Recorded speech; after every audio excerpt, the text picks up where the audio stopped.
primeiro seminário regional do setor energético sobre saúde do trabalhador, que foi promovido pelo Sinergia na Câmara Municipal de Piracicaba, teve como tema Trabalho Decente com Saúde para Todos.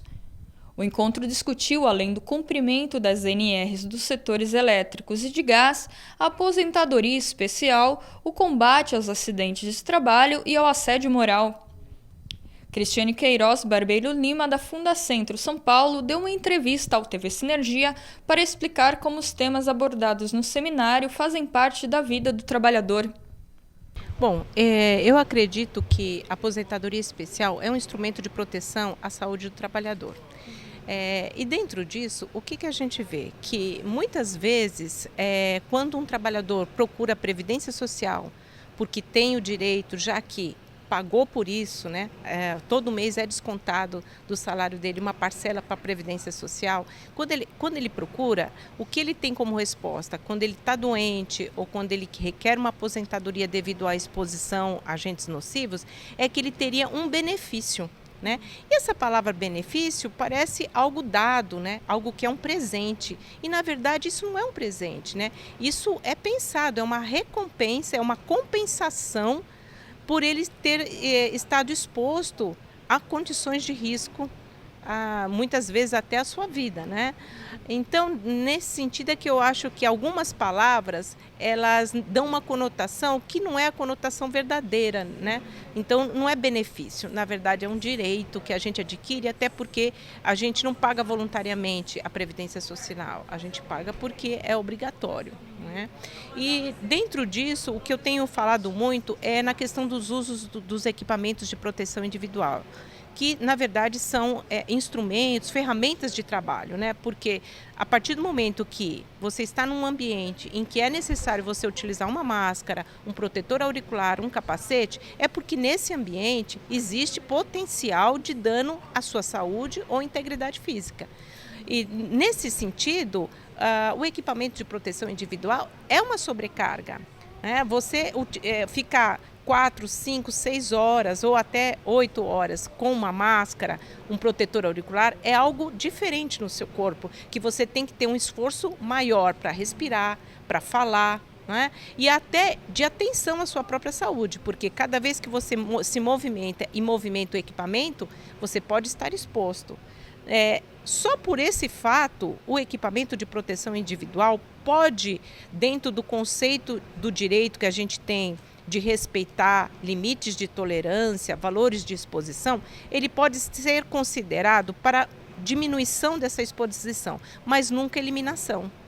Porque no dia a dia, a rotina de trabalho, para você dizer que o equipamento conseguiu proteger 100% do tempo, é praticamente impossível. E dentro dessa visão, sendo praticamente possível, você se proteger completamente com o equipamento de proteção, ele não deveria ser utilizado como instrumento de eliminar insalubridade. Portanto, quem precisa utilizar máscara, protetores auriculares, deveriam ter direito à aposentadoria especial e deveriam ter direito ao adicional de insalubridade, porque estão submetidos a condições de risco. Cristiane, ao longo, né, dos anos, os decretos mudaram muito. Eu queria que você também falasse um pouquinho sobre isso. Qual é a sua crítica em relação a isso? Então, principalmente a Previdência Social, né, com a legislação de aposentadoria especial, que é a exposição a agentes nocivos, ela muda constantemente, né? Muda por meio de legislação, por lei, né, feita então no Congresso, mas também por decretos que são feitos a nível do Executivo, no Ministério da Previdência Social. E ainda, o detalhamento desses decretos são feitos por instruções normativas que são, então, publicadas, elaboradas e publicadas por técnicos lá do INSS.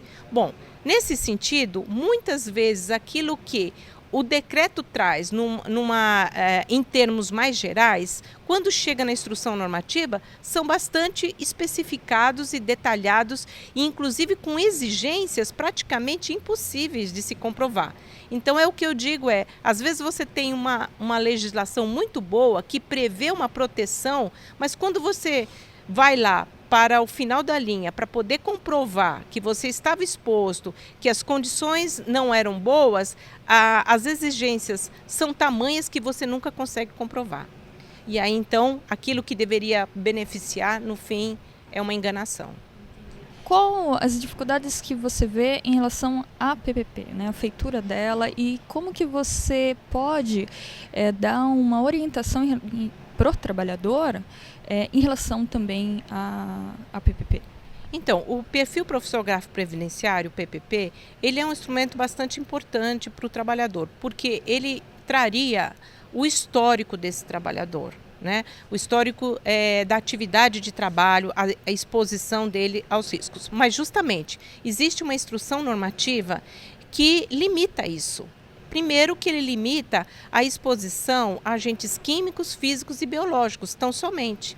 Embora esteja lá num dos artigos que, com o tempo, quando virar um sistema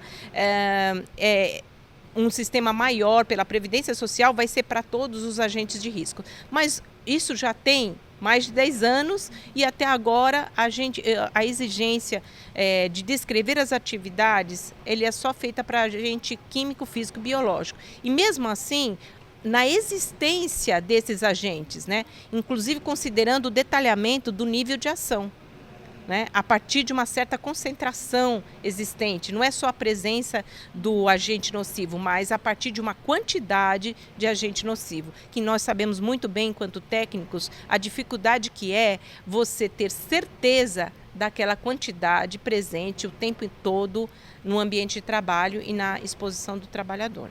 Então, a importância é que o perfil profissionográfico tem que ser aperfeiçoado, ele tem que ser mais discutido para que os trabalhadores possam, então, exigir ter mais instrumentos para que as atividades de trabalho sejam descritas de uma forma integral e não por agente unicamente, né? Mas descrevendo tudo que pode, todos os fatores de risco que contém a atividade. Cristiane, eu queria que você então desse um pouquinho de ênfase. Como que o trabalhador ele pode se orientar? Então, ele deve procurar, primeiro, procurar o sindicato para conversar a respeito, para mostrar que, de repente, as descrições das atividades não estão completas, procurar o INSS, principalmente exigindo que o INSS procure saber por que determinadas empresas não estão preenchendo adequadamente o perfil profissionográfico, exigir, então, auditorias, né, do INSS, já que é um documento previdenciário, mas também, como aborda a questão da insalubridade, o Ministério do Trabalho também. Então, eu penso que o trabalhador ele deve procurar várias instâncias para levar esse problema, porque é um problema que, se não houver uma união, uma discussão interinstitucional, dificilmente ele consegue sozinho desvendar, né, todos esses problemas.